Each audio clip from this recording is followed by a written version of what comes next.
بالنسبه لحازم قال انه عمليات اي هجمات تتم في اي مواجهه ما بين الجيش السوري الحر تنتج عنها جرح. به الجرحى العرب ولن نقول التونسيون، الجرحى العرب والليبيين واخرهم ابو احمد الكويتي الذي سقط في مدينه حمص تم حرقه. لماذا؟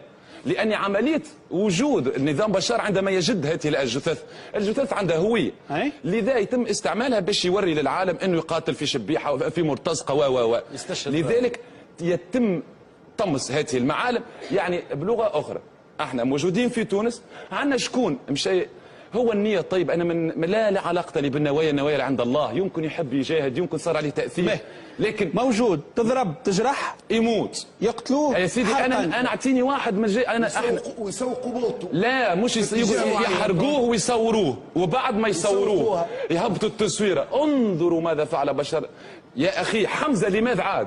حازم عاد الليبي عاد لأنه طلب منه تفجير مستشفى حمص لأطفال المرضى بالسرطان.